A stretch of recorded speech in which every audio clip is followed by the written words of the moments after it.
नमस्कार आदरणीय दर्शकवृन्द, स्वागत छ गोल्डन आई टेलिभिजनको साप्ताहिक प्रस्तुति कार्यक्रम समय संवाद लिएर हामी उपस्थित छौं। परिवर्तनशील समय र घटनाक्रमहरू पनि परिवर्तनशील छन्। विशेष गरी पछिल्लो सन्दर्भ सर्वोच्च अदालतले नेपाल कम्युनिस्ट पार्टी नेकपाको वैधताको सन्दर्भमा दिएको फैसला पछि नेकपा विघटन र एमाले र माओवादी केन्द्रको पुनर्स्थापन भनौं अथवा साबिकको अवस्थामा पुगिसकेपछिको राजनीतिक घटनाक्रम अलि फरक ढंगले अगाडि बढेको छ। त्यसको पृष्ठभूमि कै लामो छ। यद्यपि अब मुलुक कसरी अगाडि बढ्छ भन्ने सन्दर्भमा आज हामी कुराकानी गर्दैछौं। विशेष गरी सरकारलाई निरन्तरता दिने प्रधानमन्त्री केपी शर्मा ओलीको सरकारलाई निरन्तरता दिने पक्षमा नेकपा एमाले छ भने हिजो पार्टीको साझेदारी गरेका माओवादी केन्द्रका अध्यक्ष पुष्पकमल दाहाल प्रचण्ड यो सरकारलाई जसरी पनि ढाल्ने पक्षमा हुनुहुन्छ। उहाँको पार्टी र विपक्षी दल नेपाली कांग्रेसको भूमिका कसरी अगाडि बढ्ने प्रश्न छैन। यद्यपि सरकारलाई निरन्तरता दिने या नयाँ सरकार गठनका लागि कसरी अगाडि बढ्ने भन्नेमा राजनीतिक दलहरू यति बेला आन्तरिक र बाह्य परामर्शमा रहेका देखिएको छ। दलहरूका बीचमा त्यो खालको छलफल देखिएको छ र जनता समाजवादी पार्टी खास गरी निर्णायक हुन्छ भनिएको छ।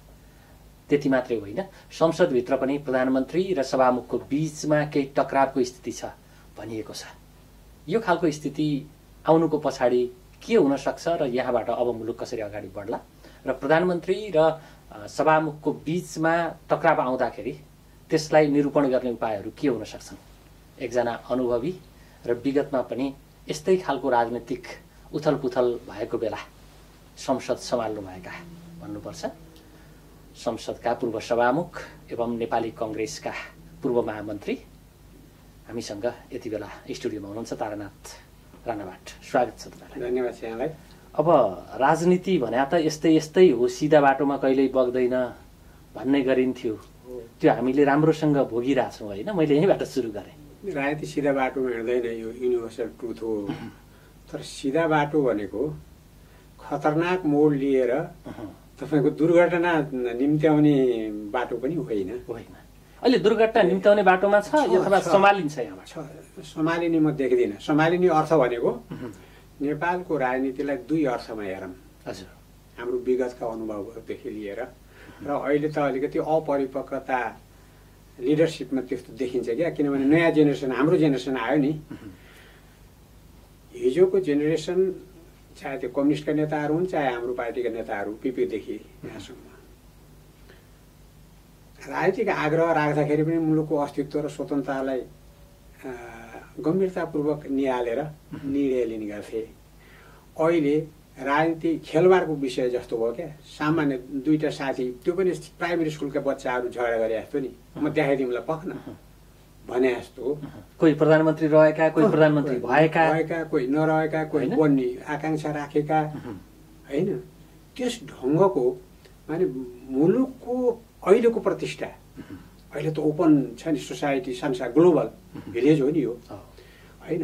हामीले हर जीवनमा, राष्ट्रिय जीवनको हर पहलुमा, हर पक्षमा मित्र राष्ट्रहरूको सम्बन्ध होस् कि आन्तरिक व्यवस्थापन र चाहिने प्राप्त गर्ने उन्नति प्रगति र जनताको जीवनसँग सम्बन्धित हर प्रगतिका चाहिँ पहलुहरू हुन् कि त्यस बारेमा राजनीतिले पनि पार्टीगत किसिमले पनि व्यक्तिगत नेताहरूको चाहिने आचरण व्यवहार बोली बसाइ उठाइले पनि हामी म्याच्योर देखिनु पर्ने हो।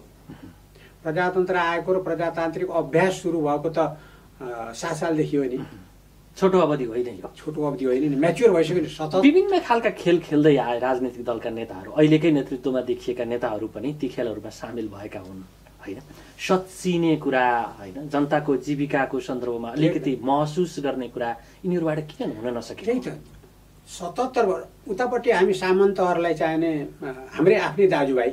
सौभाग्य के हो भने हामी अर्काको दास भएर बस्न परेन। कुनै पनि इम्पायर साम्राज्यको चाहिने दास भएनौँ। दुर्भाग्य के हो भने आफ्नै दाजुभाइको सामन्ती शैलीले गर्दा, थिचोमिचोले गर्दा हामी पछाडि परे हो नि। एउटा स्वतन्त्र सार्वभौम सत्ता सम्पन्न देश अरू मुलुक सरह चीन हेर्नु न, हामी जस्तै होइन, गरिब। हामी जस्तै हाम्रै समयमा ऊ पनि अगाडि आएको। अहिले गरिबीको रेखामुनि कोही पनि छैन भनेर रिपोर्ट आइसक्यो। ढाँटेको त होइन नि, अहिलेको संसारमा ढाँट्न कसैले सक्छ? अब यो समृद्धि विकासको कुरा होइन, अब हामी त हुन त विकासशील मुलुकमा प्रवेश गर्दैछौँ भनेर 5 वर्षपछि 5 वर्ष एउटा त्यो राजनीतिक अभ्यास तयारीको फेजमा छौँ अहिले एक किसिमले भनौँ। यद्यपि हाम्रो जुन संस्कार छ नि राजनीतिक संस्कार, अहिलेको सन्दर्भ भने त अदालतले एक खालको फैसला गर्यो, अदालतले राजनीतिक दल गठन विघटन गरिदिने भयो भन्ने खालका टिप्पणी पनि हुन थालेका छन्। यद्यपि त्यतापट्टि टिप्पणी नगरौँ अदालतको होइन न्यायको सन्दर्भमा। व्यवस्थापिका, कार्यपालिका र न्यायपालिकाको बीचमा समेत अलिकति केही कतै तारतम्य नमिलेको यो वर्तमान डेमोक्रेसीमा र यो खास गरेर दलीय व्यवस्था, संसदीय व्यवस्थामा त्यो चेक एन्ड ब्यालेन्सको स्थिति हो क्या। राज्यका ब्यालेन्स गरिरहेछन् कि डोमिनेट गरिरहेछन्?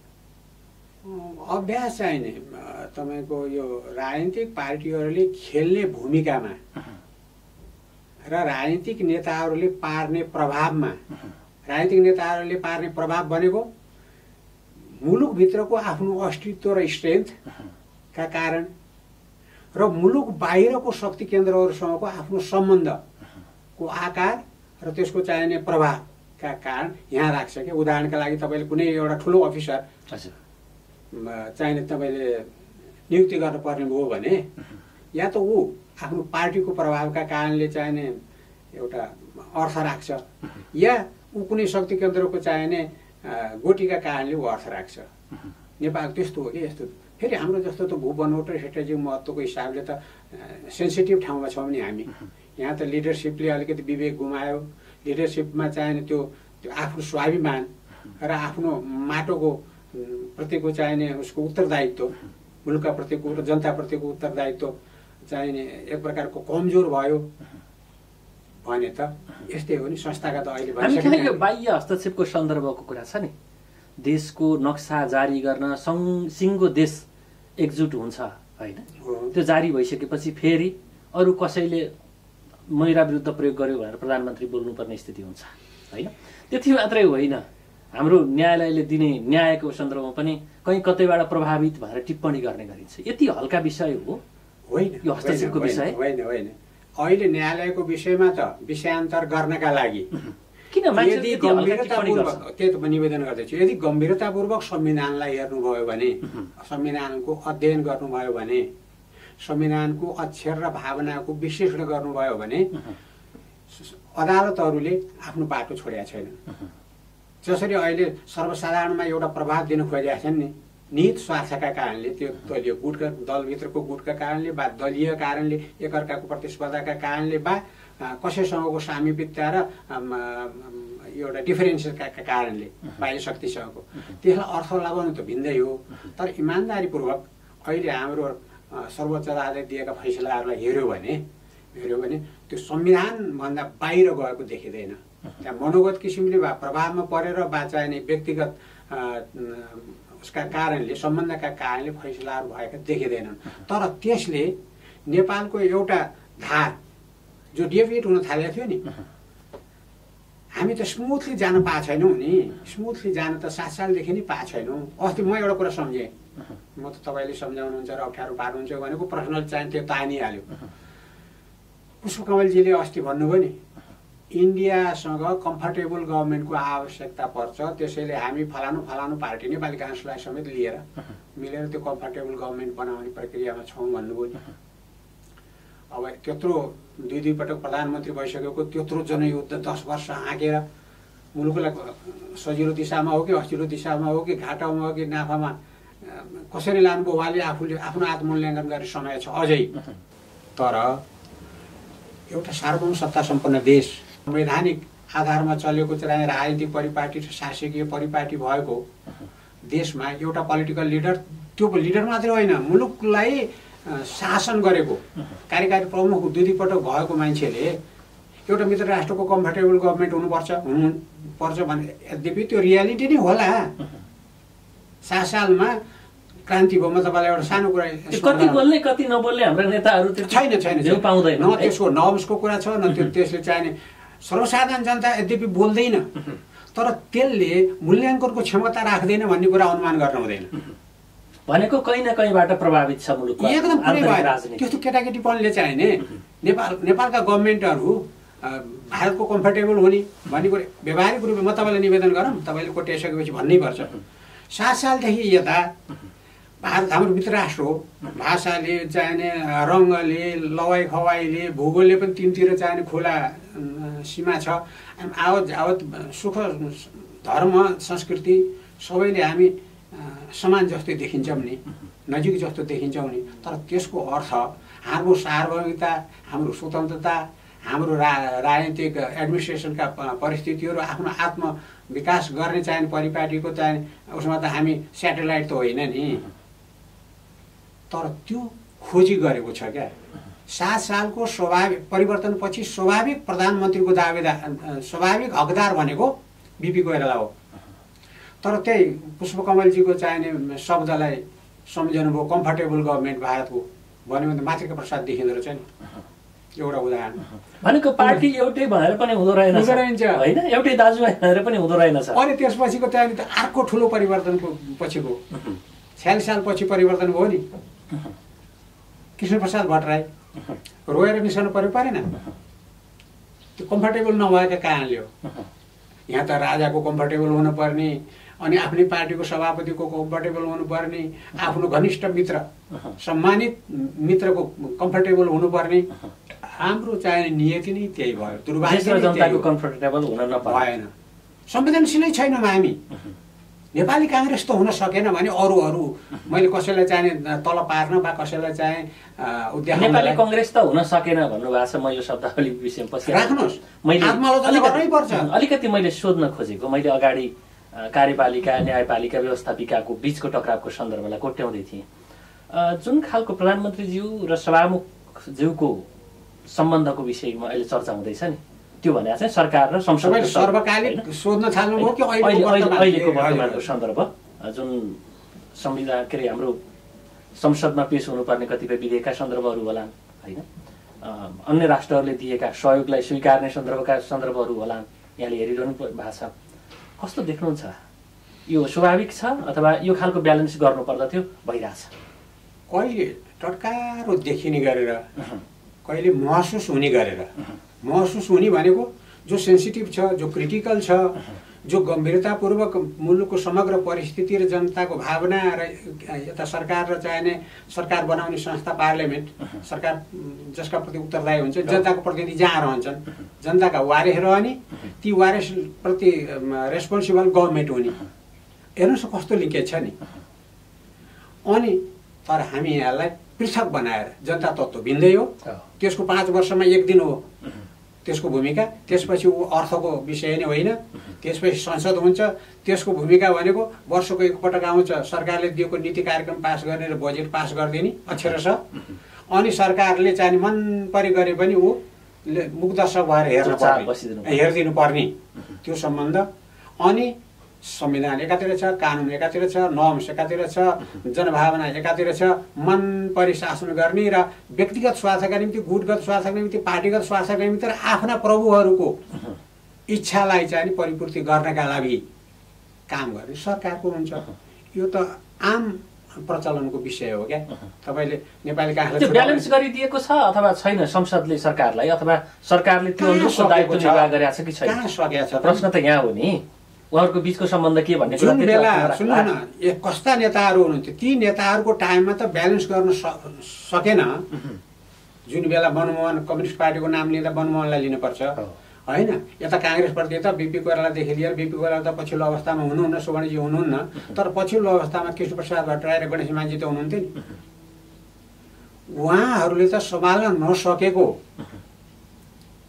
यहाँको परिस्थितिजन्य, मुलुकभित्रको परिस्थितिजन्य, राजाको एकातिर सोच, अनि राजनीतिक पार्टीहरूको राजासित पनि सम्बन्ध, बाह्य शक्तिहरूसित पनि सम्बन्ध, त्यो दुई जोइको पोइ भन्छन् नि, हो कि के हो? त्यो ब्यालेन्स मिलाउने गाह्रो। कति देखिने कुरा होला, कति नदेखिने कुरा होला त्यो भित्र होइन, एकदमै। तर त्यसमा बढी स्वार्थ छ। हो, स्वार्थलाई तिलाञ्जली दिएर गर्ने मूल्याङ्कन गर्नुहुन्छ भने 3टा प्रधानमन्त्रीलाई म देख्छु नेपालको इतिहासमा, प्रजातान्त्रिक इतिहास। विश्वेश्वर प्रसाद कोइराला, कृष्णप्रसाद भट्टराई र मनमोहन अधिकारी, जसको स्वार्थ थिएन, जसको स्वार्थ नेपाली जनता हो, जसको स्वार्थ नेपालको सार्वभौमिकता हो, स्वतन्त्रता हो, नेपालको चाहिने शासकीय प्रबन्ध हो, बहुदलीय व्यवस्थाका नर्म्स र यसको स्थायित्वको स्वार्थ हो। त्यसबाहेक कोही पनि प्रभुको चाहिने इसारामा कम्फर्टेबल गभर्मेन्ट चलाएर बसे।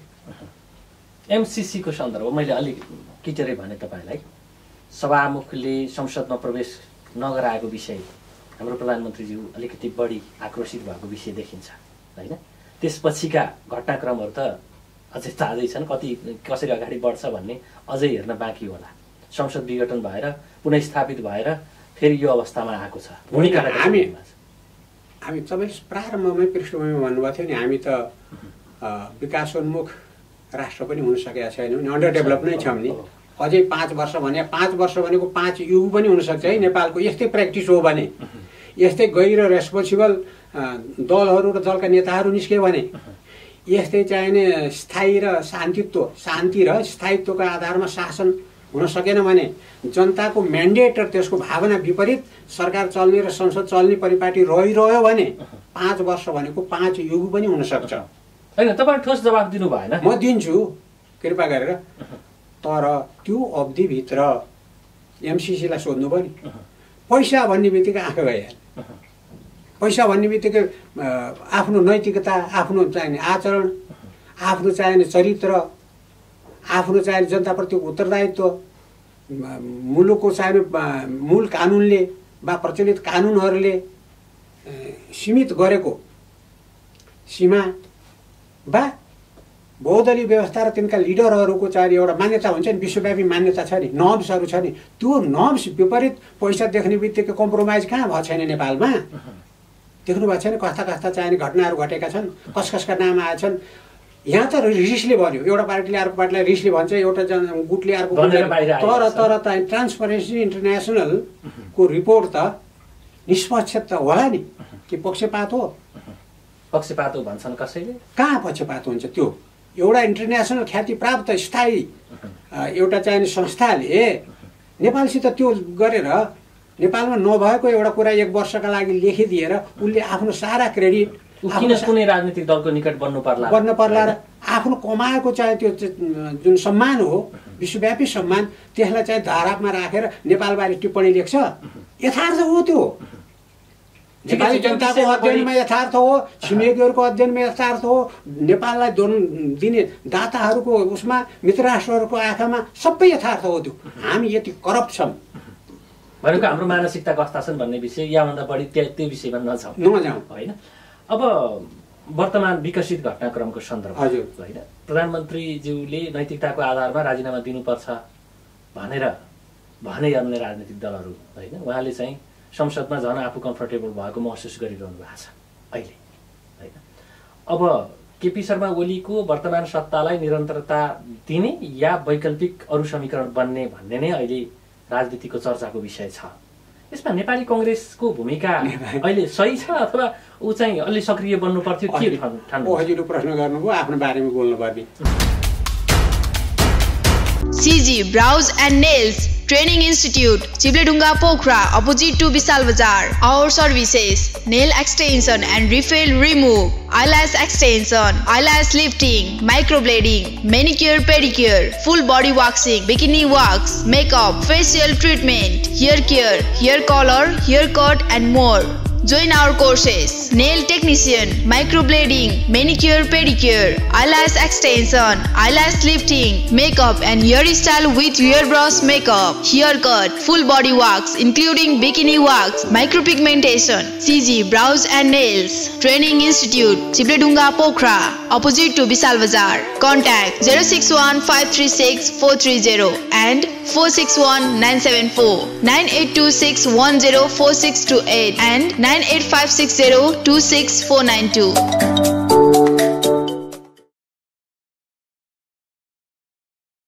आरोग्यधाम होमियोप्याथिक हस्पिटलमा निको भएका रोग र समस्याहरू, एक हर नचल्ने, मुख बाङ्गो हुने, बोल्न नसक्ने, बात, हाड जोड्ने, नसाका रोगहरू, युरिक एसिड, हड्डी खिएको, नसा च्यापिएको, ढाड दुख्ने, पायल्स, दिशा गर्न गाह्रो हुने, दिशा गर्दा रगत आउने, मासु पलाएको, फिसर, फिस्टुला, पिनास तथा नाकको एलर्जी, रुगा लागिरहने, दम बढ्ने, हाच्छु आउने, दम रोग, खोकी लागिरहने, कपाल झर्न तुरुन्तै रोक्ने, उमार्ने, लामो बनाउने, छालाका हरेक समस्याहरू, डन्डीफोर, चिलाउने, कालो पोतो आदि, महिनावारी गडबडी तथा स्त्री रोगहरू, टन्सिल, हात खुट्टामा आउने मुसा, पेटका नयाँ तथा पुरानो रोगहरू, ग्यास्ट्रिक, अल्सर, कब्जियत, भोक नलाग्ने, पेट पोल्ने, फुल्ने, अमिलो पानी आउने, मृगौलामा पत्थरी पर्ने जस्ता समस्याहरू आदि, उच्च रक्तचाप, सुगर र थाइरोइड जस्ता समस्या भएमा तुरन्तै सम्पर्क गर्नुहोला। सम्पर्क आरोग्यधाम होमियोप्याथिक हस्पिटल प्राली तथा आरोग्य होमियो फार्मेसी, पोखरा 10 इन्द्रचोक, पोखरा रङ्गशाला नजिकै 24 घण्टा सेवा भइरहने जानकारी गराउँदछौँ।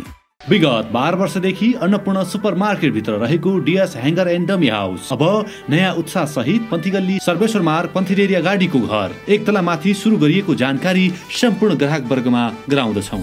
हामी कहाँ ह्याङ्गर, च्यानल डमी, ब्राकेट, लुगा stand dummy, full dummy, half dummy, baby ladies पाइनुका साथै सम्पूर्ण पसल डेकोरेसनका सामानहरू पाइन्छ। साथै नयाँ पुराना पसल डेकोरेसन गर्नु परेमा हामीलाई सम्झिनुहोस्। फिटिङ सम्बन्धी काम हामीबाटै हुन्छ।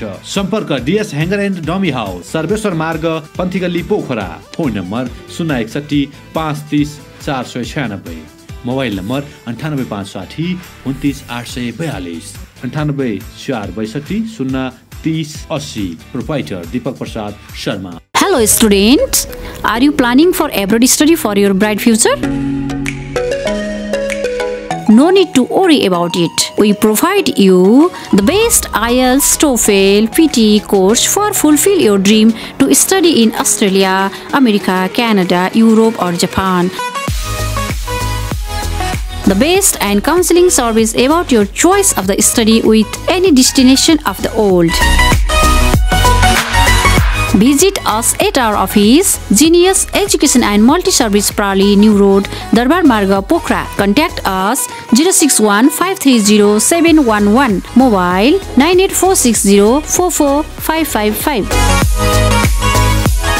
पोखराको मुटु चिप्लेढुङ्गामा अवस्थित Himalayan garden market Chipledhunga Nepali Congress party कार्यालय सँगै हाम्रा सुविधाहरू, निशुल्क पार्किङको व्यवस्था, बाल उद्यानको सुविधा, बाबु नानीहरू खेल्नका लागि फराकिलो र सुरक्षित स्थान, झरना, प्राकृतिक मनोरम दृश्यको अवलोकनको लागि विशेष सुविधा, सस्तो र सुलभ मूल्यमा गुणस्तरीय वस्तुहरूको उपलब्धता, खाजा र मनोरञ्जनको लागि शान्त, सफा र सुरक्षित स्थानको उपलब्धता, व्यवसाय साथै सभ्य र उत्कृष्ट व्यवहारको पहिचान। हिमालयन गार्डन मार्केट उत्कृष्ट स्थान। सीमित सटरहरू मात्र बाँकी रहेकाले इच्छुकहरूले तुरन्तै सम्पर्क गर्नुहोला। सम्पर्क Himalayan garden market, Chipledhunga 4, Pokhara, Kaski. Mobile number 98460 32 154।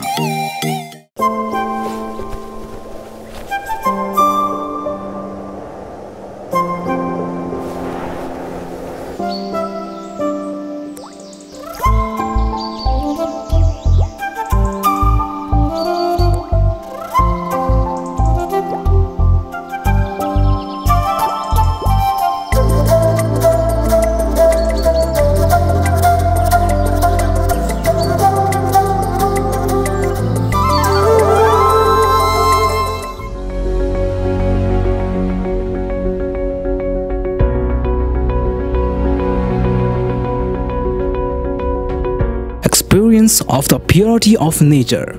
Lotus Spring Water, Pokhara 26, Rakhidara.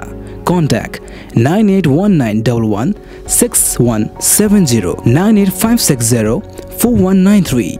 Natural test with purity.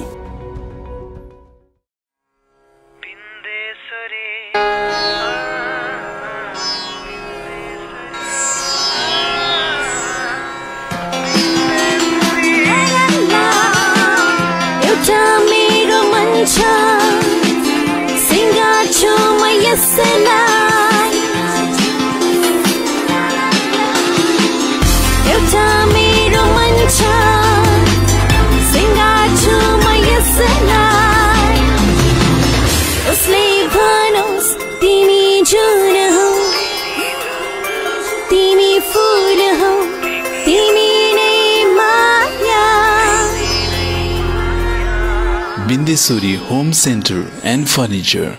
Furniture for all. पोखराको मुटु सिर्जना चोकमा अत्याधुनिक पर्वत शर्मा अटो वर्कशप तथा कार वाशमा तपाई सबैलाई स्वागत गर्न चाहन्छौं। हाम्रा सेवाहरू टायर रिपेयरिङ नयाँ तथा पुरानो उपलब्ध छ। बाइक तथा स्कुटर सर्भिसिङ, कार वाशका साथै रफिङ र पोलिसिङ पनि गरिन्छ। अनुभवी मिस्त्रीद्वारा सर्भिसिङ तथा सफाई गरिन्छ। मोबिल तथा पार्ट्सहरू सुपथ मूल्यमा पाइन्छ। सम्पर्क ठेगाना पर्वत शर्मा अटो वर्कशप तथा कार वाश, सिर्जना चोक पोखरा। 400 साइकलको ठिक अगाडि। सम्पर्क नम्बर भुवनन्द बस्याल 9806 13506, मधुसूदन बस्याल 9806 70481, बालकृष्ण बस्याल 9851 81437। कृपया एक पटक सेवा गर्ने मौका दिनुहोस्।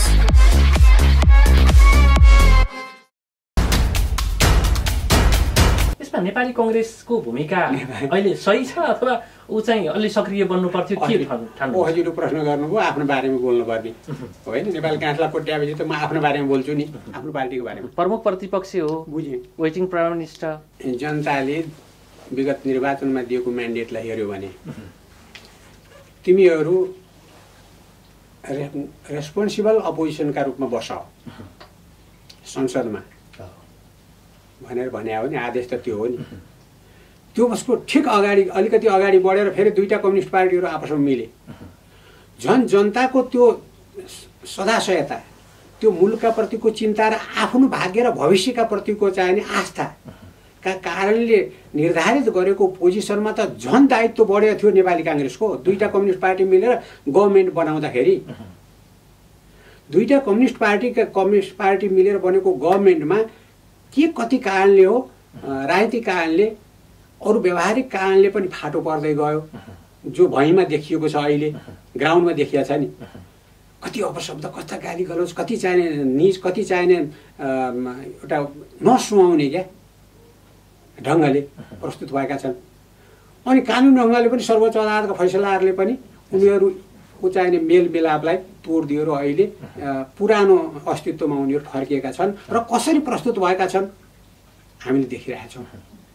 त्यो बेला नेपाली कांग्रेसले, म पहिला आफूलाई आलोचना गर्छु, नेपाली कांग्रेसले प्रचण्डसित पनि प्रधानमन्त्री देऊ हात मिलाउने, ओलीजीसित पनि प्रधानमन्त्री देऊ हात मिलाउने, यो नैतिकता हो। जनताको चाहिने त्यो रेस्पोन्सिबल अपोजिसन हुने जुन चाहिने आदेश हो, मत हो, भावना हो, त्यो चाहिने मौका पर्न साथ स्वार्थका लागि, सत्ता लिप्साका लागि ज्यादै तल गएर प्रधानमन्त्री मन्त्री खोजेर नेपाली कांग्रेसले बस्नुहुन्छ। यस्तो बेलामा जबकि समग्र गर्नु पर्थ्यो कि नेपाली कांग्रेस तटस्थ बसेर अहिले चुनावलाई दृष्टिगत गरेर हेर्नुहुन्छ भने पनि यिनीहरूलाई नङ्ग्याउने टाइम यही हो। यथार्थ लिएर आएर क्या, राम्रो गरेका छन् भने ठिक छ, राम्रो भनिदिने, जनतालाई पोजिटिभ असर पर्ला। नराम्रो गरेका छन् मेरो दृष्टिमा त 99% नराम्रो भइरहेछ। नराम्रो भएको बेला त अपोजिसन पार्टीले त पर्खर भएर जनता कहाँ जाने हो नि, होइन? जनता कहाँ जानुभन्दा पहिले पुष्पकमल कहाँ गएर हात मिलाउने, ओलीजी कहाँ गएर हात मिलाउने र भोलिको प्रधानमन्त्रीका निम्ति वा मन्त्रीका निम्ति सच्चा साझेदारीका निम्ति भनौँ न, सत्ता साझेदारी गजक्क परेर बस्ने हुन्छ। म नेपाली कांग्रेस मेरो पार्टी र मेरो पार्टी चलाउने अहिले चाहिने जति पनि जिम्मेवार साथीहरू हुनुहुन्छ नि, उहाँहरूलाई विनम्र सुझाव के दिन चाहन्छु भने यस्तो सत्ता लोलुपताको तल्लो स्तरको चाहिने प्रदर्शन यो जनता, सचेत जनताका अगाडि बोल्न सक्दैन भनेर सचेत छैन भन्न पाइन्छ नेपाली जनतालाई? सचेत छैन भने बेला बेलाको चाहिने चुनावमा सजाय दिया छैन, कसैलाई हराउने, कसैलाई जिताउने, कसैलाई पुरस्कार दिने, कसैलाई नदिने भनेको त उसले सजाय दिया हो नि। मूल्याङ्कन 5 वर्षमा मूल्याङ्कन गरेर निर्णय दिन्छ। त्यो निर्णयलाई शिरोधार्य गरेर अहिलेको यो स्थितिमा यदि हाम्रो प्रतिस्पर्धाको प्रथम प्रतिस्पर्धी चाहिने यदि कम्युनिस्ट हो भने त्यो कमजोर होस् भन्ने चाहेर आफू सबल हुने प्रयत्नमा जानुपर्ने ठाउँमा पुष्पकमललाई रिजाएर प्रधानमन्त्री हुन पाइन्छ कि ओलीलाई रिजाएर प्रधानमन्त्री हुन पाइन्छ भनेर खेल्न हुन्छ? मेरा साथीहरुको वास्ता नगरे हो, दुईटा अर्थ लाग्ने छ नि त। अहिले त के अर्थ र? एउटा प्रधानमन्त्री बन्नका लागि चुप लागेको नेपाली प्रचलनमा यो अहिलेको समस्यामा मौन बसिदिएको कसरी लिने? किन मौन भयो नि? मौन बसेर देखिन्छ। अहिले प्रधानमन्त्री खोज्न गरे त अफर गर्न जा, उहाँ लड्डु खाएर के अरे सर्वोच्च अदालत दिएको फैसलामा खुसी भएर लड्डु खाएर तुरुन्तै आफ्नो घर पनि नपसिकन शेरबहादुरजी कहाँ प्रधानमन्त्री भइदियो भन्नु गए होइन? उनीहरू गए। ल उनीहरू गयो भनेको त उनीहरू गयो भनेको विषय त बाहिर आउँदाखेरि पनि शेरबहादुरजीले त नकार्यो, नेपाली काङ्ग्रेसले त त्यो कुरालाई स्वीकार गरेन। मेरो कर्तव्य त अहिलेको स्थितिमा तिमीहरूसित मिलेर प्रधानमन्त्री हुने होइन। म त बहुदलीय व्यवस्थाका नर्म्स अनुसार अहिले सर्वोच्च अदालतले दिएको निर्णय र त्यसको प्र्याक्टिसमा जाने प्रभावलाई हेरेर म रेस्पोन्सिबल चाहिने मेरो कदम विचार र मेरा पार्टीका र पार्टीप्रति आस्थावान भएको जनता सन्तुष्ट हुने गरेर मेरा कदमहरू प्रतिनिधि सभामा देख्न पाउनुहुन्छ। म सत्ता साझेदारको अहिले चाहिने मेरो इच्छा पनि होइन, जनताको म्यान्डेट पनि त्यो होइन भन्नु पर्दैन। सोझे घुमाउरो पाराले त्यही भन्यो भन्छ नि त। त्यो त जे भने पनि भयो नि। कहिले झगडा गर्दै हिँड्छ र तैँले भने यसै भनेको छ भनेर अहिले बहस गर्न कोही हिँड्छ र? धन्यवाद छ भन्नु मलाई। नेपाली कङ्ग्रेस सत्ताको लागि बाहिर सिनमा त्यो हलचल नदेखिए पनि अनसिन हलचलमा छ हो।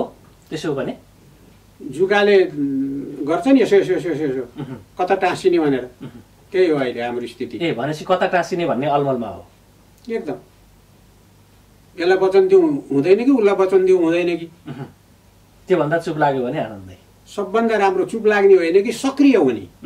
अहिलेको परिस्थितिमा नेकपाको गभर्मेन्ट जुन थियो फुट्दाखेरि अहिले एमालेको र चाहिने माओवादी केन्द्रको जुन स्थिति छ, जुन झै झगडा छ, जुन दलीय व्यवस्थामा सुहाउँदै नसुहाउने किसिमका आचरण बोली व्यवहार नारा क्रियाकलापहरू छन्, त्यसलाई उदाङ्गो पारेर भोलिको प्रतिस्पर्धीलाई कमजोर बनाउन जानुपर्ने होइन हामीहरू।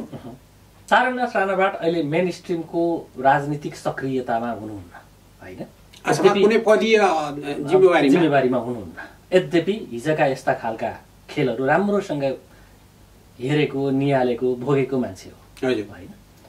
ठ्याक्कै भन्दाखेरि अब सरकार गठन विघटनका कुराहरू छन् नि भनेको यसैलाई निरन्तरता दिने या अन्य वैकल्पिक सरकार ल्याउने भन्ने सम्भावना के देख्नुहुन्छ यहाँले चाहिँ? ओली सरकारको निरन्तरताले हुन्छ किन कङ्ग्रेस चाहिँ अहिले बोल्नु पर्यो भन्ने हो कि होइन? अब ओली सरकारलाई विदा गर्नुपर्छ, कङ्ग्रेसले सक्रियता देखाउनुपर्छ भन्ने हो कि फेरि यहाँले भनिहाल्नुभयो प्रधानमन्त्री पाउँछु कि भनेर आश राख्नुहुन्न भनिरहनु भएको छ, के गर्ने हो त? होइन, धरातलीय यथार्थ नेपालको सीमाभित्र मात्रै सीमित रहेको राजनीति छ। आफ्नै निर्णयले हामी अगाडि बढ्छौँ, निर्णयमा पुग्छौँ भन्ने कुरा हो भने आपसी सद्भाव, आपसी एकता, समझदारी र सम्मानपूर्वक गरिने व्यवहारले एउटा बाटो निस्कन्छ। त्यो त निस्केन, म त्यही त निवेदन गर्दैछु। त्यो बाटो निस्कन्छ र त्यो बाटो संविधान अनुकूल पनि हुन्छ, प्रचलित कानुन अनुकूल पनि हुन्छ र जनभावना अनुकूल पनि हुन्छ। होइन त्यो दुईटा पार्टी मिलेर एउटा पार्टी बनाउने खेलदेखि गभर्मेन्ट सञ्चालन गर्ने परिपाटीदेखि हिजो फुट्ने आधारसम्म पुग्दाखेरि बाह्य शक्ति जो चर्चामा अहिले बढी छ नि, कम्युनिस्ट पार्टीलाई फुटाएको त आफूहरू फुटेका हुन् र मालिकले फुटाएको हो र अभिव्यक्ति पनि त्यही ढङ्गका आइरहेका छन् नि। गभर्मेन्ट त म बनाउँछु तर इन्डियाको कम्फर्टेबल हुनुपर्छ भनेर त्यो कमजोर देखाउनुहुन्छ र त्यहीबाट उदाङ्ग भयो नि। त्यसको भनेको ओली चाहिने इन्डियाको कम्फर्टेबल होइन भन्न खोजेको न हो। कसको कम्फर्टेबल? नेपाली जनताको कम्फर्टेबल, नेपाल राष्ट्रको कम्फर्टेबल, नेपाली जनताको भविष्यको चाहिने दिशा निर्देश अगाडि बढ्नको निमित्त कम्फर्टेबल हुनुपर्ने हो। जुनसुकै गभर्मेन्ट आयो, चाहे ओली होस्, चाहे प्रचण्ड होस्, चाहे शेरबहादुर भोलि जोसुकै आयो न, त्यो हुनुपर्ने ठाउँमा हामी चाहिने अर्काको दास, अर्काको चाहिने अरौटे भरौटेका रूपमा हामी जे सञ्चालन गर्छौँ भन्दाखेरि के हुन्छ हामी? भनेको ओली सरकारको निरन्तरता नै जरुरी हो तपाईको दृष्टिकोणमा? अहिले त एकदम जनताको म्यान्डेट त्यही छ। ओलीजीले किन छटपटाउने? त्यही त क्रिटिकल्ली हेर्नुहोस् न, ओलीजीले काम गर्न सकेका छैन भने यो मामलामा ओलीजीका चाहिने कमजोरीहरू छन् है भनेर नेपाली जनताले साझा स्वार्थका रूपमा, नेपालको स्वार्थका रूपमा नेपालको चाहिने प्रजातन्त्रको संस्थागत विकासको स्वार्थका रूपमा नेपालको आर्थिक र चाहिने भौतिक आत्मनिर्भरता विकासको आत्मनिर्भरता हासिल गर्ने अर्थमा एउटा पाटो होइन। त्यहाँ बाजिएका दुई गुट, त्यो गुट र उपगुटका अरू कम्युनिस्टहरूको चाहिने स्वार्थका झगडामा त हामी अलमलिने होइन नि, नेपाली जनता अलमलिने होइन। यसमा दुईटा सन्दर्भ देखियो। एउटा प्रधानमन्त्रीलाई टिकाइराख्न पनि यदि उसको सत्ता साझेदार अहिलेको माओवादी केन्द्रले साथ छोडिदियो भने ऊ अल्पमतमा पर्नेछ। त्यो बेला उसलाई साथ दिएर कङ्ग्रेसले अगाडि बढाउने कि आवधिक निर्वाचनको यदि पर्खनी हो, निर्वाचन स्वस्थ रहोस्, स्वतन्त्र रहोस्, धाँधली रहित रहोस्, वा समयमा निर्वाचन सम्पन्न होस् भन्ने सदाशयताबाट इमान्दारिताबाट गाइडेड हुने हो भने हामीले ओलीलाई 2 वर्ष अब बाँकी रहेको अवधि भनौँ न तोकेको पनि चाहियो। त्यो तोकेको अवधि चाहिने स्मुथली काम गरेर दिन सक्नुपर्छ। होइन हामी पनि ढलफल गरिरहने, उनीहरूको फुटेका दुई पार्टीहरू पनि आपसमा झगडा गरिरहने र त्यो परिस्थिति हुन लिएको नेपालको राजनीतिक परिस्थितिमा शक्ति केन्द्रहरूका खेलहरू दृश्य वा अदृश्य रूपमा यहाँ प्रभावकारी भइरहने हो भने जतिखेर पनि चुनाव हुनसक्छ, फेरि विघटन हुन पनि सक्छ। किनभनेदेखि यहाँ अस्थिरताले, यहाँ अन्यलले, यहाँको तरलताले, यो देशमा क्या विद्यमान तरलताले फाइदा उठाउनु पर्ने शक्ति केन्द्रहरू यसलाई बेस बनाएर अरूसित लड्छन्, चीनसित लड्छन्, इन्डियासित लड्छन्, अमेरिकालाई जवाफ दिन्छन्, युरोपलाई जवाफ दिन्छन्। अनि धर्मले पनि यहाँ त्यही काम गरिरहेछ नि। फेरि यहाँको स्थायित्व र यहाँको शान्तिलाई हुन, यहाँको राष्ट्रिय एकता र यहाँको सद्भाव, जनताका बीचको सद्भाव, धार्मिक सांस्कृतिक प्रहार धर्मका कारणले पनि भएछ। फेरि एउटा कुराले हो र त्यसै कारण धर्मको कारण भनेर तपाईँले इङ्गित गर्न खोज्नु भएको हाम्रो संविधानमा होइन धर्मनिरपेक्षता उल्लेख गरेर भइरहेछ कि त्यो धर्मका नाममा राजनीति गर्नेहरूका कारण भइरहेछ? शब्दहरू जहाँसुकै उल्लेख गर्नुहोस्। हामीले पहिले संविधान हाम्रो परिचयसँग सम्बन्धित हो क्या मेरो चिन्ता। नेपालको परिचय संसारमा बुद्ध धर्मलाई राष्ट्रिय धर्म मान्ने, इस्लाम धर्मलाई राष्ट्रिय धर्म मान्ने, इसाई धर्मलाई राष्ट्रिय धर्म संवैधानिक मान्यता सहितको राष्ट्रिय धर्म मान्नेहरूको सङ्ख्या हेर्नुहोस् त के टाउको दुखेको थियो नेपालले म हिन्दू राष्ट्रमा भनेकोमा। तर संविधानमा हिन्दू राष्ट्र लेखिएको थियो होइन, व्यवहारमा पनि हामी हिन्दू राष्ट्र भन्थ्यौँ। तर के त्यति बेला त्यहाँ नेपालमा थिएनन् मुस्लिमहरूको सङ्ख्या कति धेरै छ, झगडा भएछ, कहिले हिन्दू मुस्लिम दङ्गा भयो, के क्रिस्चियनहरू थिएनन् र त्यो संविधान 47 सालको संविधानै भन्नु न, अहिले तत्कालको संविधानमा त्यहाँ क्रिस्चियन थिएनन् र उनको स्वतन्त्रतामाथि, उनको धार्मिक आस्थामाथि कहिले प्रहार भयो? संविधानमा जेसुकै लेख्नुहोस्, व्यवहारिक रूपमा सबै उसले धर्मले, सबै संस्कृतिले आपसको सद्भाव, आपसको सम्मान भाव, मित्रभाव त्यसकारण किन हिन्दू धर्म संविधानमा लेख्नु हुन्न भनेर झगडा किन गर्नु पर्यो? नाङ्गो नाच व्यवहारिक रूपमा त जहिले पनि उपभोग गर्न पाइन्छ नि। यहाँ क्रिस्चियन थिएन, मैले निवेदन गरिहालेँ नि। 47 सालको संविधान हुँदा कोही क्रिस्चियनलाई क्रिस्चियन भयो, नेपाली क्रिस्चियनलाई क्रिस्चियन भयो भने मुद्दा लागेको छ। भनेको यसको नाममा राजनीति गर्न जरुरी पनि रहेन, निषेध गर्न जरुरी पनि रहेन हो। हुनु पर्थ्यो तर त्यसलाई राजनीतिकरण गरियो क्या संविधानमा चाहिँ झगडा मचाएर। त्यो राजनीतिले अहिले सबभन्दा बढी खेल खेल्छ यहाँ। त्यसै कारणले हामी सन्दर्भ तपाईँ जुन जोडिरहनु भएको छ नि, नेपाली कङ्ग्रेसका केही नेताहरूसँग मैले यही स्टुडियोमा कुराकानी गर्दाखेरि उहाँहरूले नेपाली कङ्ग्रेस अब खास गरी धर्मनिरपेक्षताबाट ब्याक हुन्छ होइन, हिन्दू राष्ट्र उल्लेख गर्नुपर्छ भन्ने पक्षमा आफ्नो अधिवेशनबाट पास गरेर जान्छ भन्नेहरू पनि हुन्छन्। नेपाली जनताको सोच कङ्ग्रेस त जान्छ एकदम नगई हुँदैन। किन? त्यो बाध्यता राजनीति त जनताको आधारमा हुने हो नि। तपाईँले चाहिने तथ्याङ्कलाई हेरेर वा व्यवहारिक उसमा पनि हेरेर टेकेर धरातलीय यथार्थमा भन्नु न, धरातलीय यथार्थमा टेकेर हेर्नुहोस् त कति प्रतिशत हिन्दू छन्। अनि हिन्दूसँग समभाव हुने ओमकार परिवार भन्नु, बुद्ध धर्म सहितका ओमकार परिवारहरूको सङ्ख्या गएर जानुभयो भने 99+ छ हो। त्यो जनभावनालाई कदर गर्ने हो भने त यहाँ त मिलेर खाऊ भने होइन छ। सबै धर्म सँगसँगै हो न, सद्भाव राख, एकअर्कालाई सम्मान गर, एकअर्कालाई व्यक्तिगत स्वतन्त्रताको कुरा हो, कुन धर्म अंगीकार गर्ने कुन धर्म मान्ने भन्ने कुरा छोडिदेऊ जनतालाई। 3 करोड नेपाली जनता नै क्रिस्चियन हुन्छन् भने पनि त के टाउको दुख्यो? सद्भाव राख। त्यो सद्भाव त राखेको छ त, कहाँ राखेको छ? धर्मनिरपेक्षता भने नै त्यो सद्भाव राख्ने होइन। धर्मनिरपेक्षता भनेको झगडा, नेपालको निम्ति है, नेपालको सन्दर्भमा झगडाको सबभन्दा झगडा। ठिक छ, तपाईले नेपाली कांग्रेसको आगामी महाधिवेशनमा हिन्दू राष्ट्र अथवा हिन्दू नेपालको एजेन्डा नै हिन्दू राष्ट्रका लागि। तर हिन्दू राष्ट्र भनेको क्रिस्चियनहरू हाम्रा शत्रु हुन् भनेर घोषणा गरेर होइन। क्रिस्चियन पनि हाम्रो बन्धु हुन्। उनीहरूसितको सद्भाव, उनीहरूसितको मित्रता, उनीहरूलाई दिने सम्मान धर्मका रूपमा पनि, धर्म संस्था हो त्यो संस्थागत रूपमा पनि, धर्मावलम्बी व्यक्तिगत रूपमा पनि। अब नेपाली परिवर्तन भनेको खास गरी परिवर्तनका आधार भनेको संघीयता, गणतन्त्र, धर्मनिरपेक्षता, समावेशिता हुन् नि त। यो मध्येको धर्मनिरपेक्षताबाट तपाईहरु ब्याक हुनु भनेको गणतन्त्रबाट ब्याक हुनु हो भन्ने ढंगले व्याख्या पनि गरिएको छ। संविधानमा अंकित भएको हुनाले ब्याक हुनु भन्ने कुरालाई चाहिँ तपाईले ठिकै हो। त्यो शास्त्रीय अर्थमा, व्यावहारिक अर्थमा त नेपाली कांग्रेसको चाहिँ 5% मान्छेहरू त्यो धर्मनिरपेक्षताका पक्षमा थिए। 95% चाहिने कार्यकर्ता, नेता कार्यकर्ता त त्यसको विरुद्धमा थियौं नि हामीहरु त। बल मिचाइले त्यो लिएर आएको। बल मिचाइ भनेको त त्यहाँ धेरै भौतिक धर्मनिरपेक्षता उल्टिँदाखेरि कसलाई टाउको दुख्छ भने, कसलाई टाउको दुख्छ? हैन, त्यो उल्टिँदाखेरि फेरि व्यवस्था उल्टिने कुराको खतरा कति? प्रश्न त यहाँ हो नि। डेमोक्रेसी भन्दा अन्यथा जाने अहिलेको परिस्थितिमा सम्भावना रहन्छ, कल्पना गर्न सकिन्छ? सकिदैन। न त्यो अन्तर्राष्ट्रिय परिस्थिति राष्ट्र संस्था ल्याउने नियतका साथ भनिएको हो भन्ने कुराको पुष्टि हुने कुरालाई कति बल दिने? हिन्दू धर्म मान्दा राष्ट्रिय राजा ल्याइन्छ भनेर अर्थ लगाउँदा र आत्मसन्तुष्टि लिँदा त जे भने पनि वो अर्थहरू त हैन। तर त्यो राजनीतिक विषय हो, यो धार्मिक सांस्कृतिक विषय हो। जनताका जीवन पद्धतिमा पृथक अङ्गहरू हुन् क्या यी।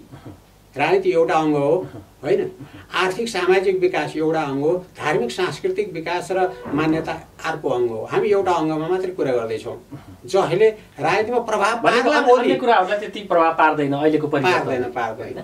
तपाईले यति भनेपछि तपाईको यसको पक्षपाती भए हिसाबले त्यो ढंगले जाने कुरा नहोला हैन।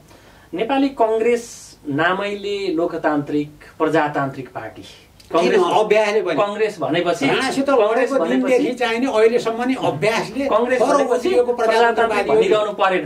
कम्युनिस्टहरूलाई बरु भन्नु पर्ला तपाईहरुको मूल्याङ्कनमा, तपाईहरुलाई परेन। तर त्यो पार्टीका भित्रका आन्तरिक संरचना हैन, उसले गरेको अभ्यासलाई हेर्नुभयो भने 10-20 वर्षै हुन्छ उसका भातृ संस्थाहरूको अधिवेशन नभएको। त्यो लिडरशिपको कुरा हेर्नुभयो भने टीका लगाइदियो हुन्छ। नेपाली कांग्रेस भित्र प्रजातान्त्रिक छ कांग्रेस अहिले। हुन त यो चाहिँ समग्रताको विषय हो। लिडरशिप भनेको के हो भने त्यो लिडरशिप भनेको एउटा परिचय हो जसले संवेदनशील हुन्छ, जो चाहिँ चरित्रवान हुन्छ, जसले चाहिँ धेरै वर्षपछिको लङ टर्म क्या भिजन राखेर त्यसमा जनतालाई अधिकभन्दा अधिक जनतालाई समेटिएर आफ्नो क्रियाकलापहरूलाई, आफ्नो घोषणा र आफ्नो चाहिने उपलब्धिलाई, जनताको सेवा र राष्ट्रको सेवाका निम्ति गरिने उपलब्धिलाई संस्थागत गर्दै जान्छ। तर मौकाको फाइदा लिने, कुनै लामो दृष्टिकोण नभएको, पार्टी कब्जा गरेर व्यक्तिगत स्वार्थ हासिल गर्ने, जनताले केही गरी मौका दियो भने पनि त्यो जनताका निम्ति होइन, राष्ट्रका निम्ति होइन, आफ्नै स्वार्थ, आफ्नै बुटको स्वार्थ, आफ्नै पार्टीको स्वार्थमा लगाउने यदि यो चरित्र संसारभरि त्यो प्र्याक्टिस छ है, त्यस्ता देशहरू फेलियर हुँदै गएका छन्। फेल स्टेटका रूपमा पनि आइसके। हामी नेपाली कांग्रेस जो अभ्यासले व्यवहारले पनि, जो चाहिने बोली व्यवहार दुईटैले राणा शासनदेखि लड्दै आउँदा त हामी त प्रुभड हौँ नि, प्रमाणित। तपाईले राणा शासन भन्नु होला, बीपी कोइरालाको नाम लिनु होला, गणेशमानको नाम लिनु होला, किशनजीको नाम लिनु होला, यो एउटा ठाउँमा छ कि नेपाली कांग्रेसको वर्तमान यथार्थता के हो भने ऊ आफू सत्तामा नहुँदा पनि सत्ताबाट प्राप्त हुने सुविधा उपभोग गर्न खोज्छ। जस्तो संवैधानिक आयोगका नियुक्तिहरूमा उसले आफ्नो अंश खोज्छ, लिन्छ। यथार्थता हो नि त्यो एउटै कारणले नेपाली कांग्रेसमा नेता भएन, पदाधिकारी मात्रै भए। नेता को विश्वेश्वर प्रसाद कोइराला।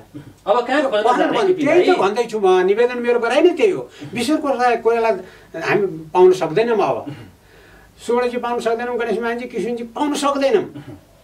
हदै विकास भयो, चेतना आयो, मुलुकप्रतिको रेस्पोन्सिबिलिटी र जनताप्रतिको रेस्पोन्सिबिलिटीले हामीलाई चाहिने बाध्य पारेर परिवर्तन गरायो भने गिरिजाप्रसाद कोइराला जन्माउन सकिएला। त्यति आदर गर्नुहुन्न के अरे है गिरिजालाई? भन्नुहोस् है, सकिएला। तर अहिले त उहाँ पनि हुनुहुन्न। हामी पदाधिकारी मात्रै छौँ। लिडरसिप नेपाली काङ्ग्रेसमा विकसितै हुन सकेन। त्यो लिडरसिप नभए पार्टीको पछि किन लाग्ने भन्यो भने के भन्ने? पदाधिकारी त छौँ नि हामी। पदाधिकारीले केन्द्रीय सकेन भन्यो भने त्यहाँदेखि हेर्दै आउनु। पदाधिकारीले देख्न सकेन छ भन्यो भने चुनाव हुन्छ, अधिवेशन हुन्छ, फेरि रहन्छन्। त्यही अधिवेशनमा नेतृत्व कब्जा गर्नेसँग सम्बन्धित छ सत्ता भयो भने फेरि 5 वर्ष बिग्रदै जान्छ, फेरि सम्हाल्ने मौका 5 वर्षपछि आउँछ। त्यसकारणले सधैँ जनता अचेत हुन्छन्, सधैँ कार्यकर्ता चाहिने यस्तै प्रकारले दबिएर रहन्छन्। आफ्नो चाहिने सोच, आफ्नो राष्ट्रिय भावना, आफ्नो प्रजातन्त्रप्रतिको आस्था र आफ्नो दर्शन, जीवन पद्धतिका प्रतिको चाहिने विश्वास गुमाउँदै गएर कुनै व्यक्ति वा कुनै व्यक्तिको सोचको शिकार भइरहन्छन् र एउटै निर्णय भइरहन्छ। त्यसैमा नेपाली काङ्ग्रेस खेलिरहन्छ भन्ने कुरा नसोच्न। यो प्रगतिको बाटोमा छ, उन्नतिको बाटोमा छ। आफ्नो विगत इतिहासले स्थापित गरेको, आफ्ना क्रियाकलापले चाहिने प्रदर्शन गरेको त्यो दायित्वलाई नेपाली काङ्ग्रेसले भुलेको छैन। यद्यपि गडबड भयो, केही समयदेखि हामी कमजोर हुँदै गएका छौँ। त्यो परिस्थितिमा सुधार आउँछ। भनेको अहिलेको वर्तमान परिस्थितिमा नेपाली काङ्ग्रेसले लिने बाटो भनेको प्रधानमन्त्री केपी ओलीलाई समर्थन गरेर 5 वर्ष कम्युनिस्टकै नेतृत्वमा सरकार चलिराखोस्। 2 वर्ष भन्नु बाँकी अवधिसम्म पुग्ने अवधि 2 वर्ष अवधि केही चलिराखोस्, त्यो बीचमा आफ्ना आन्तरिक गतिविधि गरोस्। हो, हाम्रा कारणले बेला न कुबेला मध्यावधिमा जाने परिस्थिति निर्माण गर्न हुँदैन। अर्ली इलेक्सनको कुरा गरिरहेको छ त? अर्ली इलेक्सन भयो भने अर्ली इलेक्सनका निम्ति पोजिटिभली हामीले चाहिने प्रस्तुत हुनु पर्यो नि। सत्ता साझेदारीको हिसाब गरेर होइन, सत्तामा गएर म्यानिपुलेट गरेर होइन, सत्ता साझेदारी गरेर 1-2 चाहिने % मत बढाएर वा 1-2 जनालाई जिताउन सक्ने परिस्थिति निर्माण गरेर होइन। यसलाई त संस्थागत विकासका लागि जनताको सम्मानजनक चाहिने मत मुलुकको पक्षमा व्यवहारिक रूपमा त्यो पनि लागू गर्ने गरी र विश्व रङ्गमञ्चमा नेपालको भूमिकालाई एउटा सम्मानजनक, यत्रा डोनर एजेन्सीहरू छन्, यत्रा मित्र राष्ट्रहरू छन्, त्यसमा यस्ता बलिया छिमेकीहरू छन् र यत्रो सेन्सिटिभ अघि तपाईँले उठाउनु भएको थियो नि के एमसिसीका प्रश्नहरू छन्, चाहिने इन्डो पेसिफिक स्ट्रेटेजीका कुराहरू छन्, बेल्ट एन्ड रोडका कुराहरू छन्। अनि नेपाली काङ्ग्रेसलाई चाहिने चीनले अस्ति भर्खर लगाएको एउटा चाहिने डरलाग्दो ब्लेम भारतको चाहिने एजेन्ट भनिदिएन हामीलाई। यस्ता कुराहरूलाई सामना गर्नका निमित्त मर्यादित ढङ्गले, अनुशासित ढङ्गले, सङ्गठित ढङ्गले आफूलाई सुधार्दै गएर एउटा नयाँ मेसेज जनतालाई पनि, छिमेकीहरूलाई पनि र संसारका सम्पूर्ण प्रजातान्त्रिक वा गैर प्रजातान्त्रिक मित्रहरूलाई पनि दिने गरेर नेपाली काङ्ग्रेसले क्रियाकलाप सुरु गर्नुपर्छ। अब आफूभित्रको एकता र आफूभित्रको साथीहरूको बिचको सद्भाव क्रिएट गरेर त्यो राजनीतिक रूपमा वैचारिक रूपमा एकताबद्ध भएको पार्टी सिद्धान्तका आधारमा त्यो सिद्धान्तलाई नियो मानेर त्यसको वरपर गोलबद्ध हुने नेताहरू होइन, त्यो व्यक्तिलाई नेतृत्व मान्ने अनि त्यसको वरपर मैले अघि नै निवेदन गरेँ नि, प्रचलनको भाषामा अन्त्य हुँदैन। चल्ती चलनको भाषामा जो पदाधिकारी भए पनि नेता भयो, तर नेता भन्ने बित्तिकै त्यसमा चाहिने निहित गुणहरू, त्यसको चरित्रहरू, त्यसका उदारताहरू, त्यसको नैतिकताहरू, त्यसको मान्यता, राष्ट्रिय वा अन्तर्राष्ट्रिय मान्यतालाई तपाईँले चाहिने कसी बनाउनु भयो भने नेपालमा अहिले कुनै पनि दलको नेता छैन, पदाधिकारी मात्रै छ। म काङ्ग्रेसलाई मात्रै भन्दिनँ।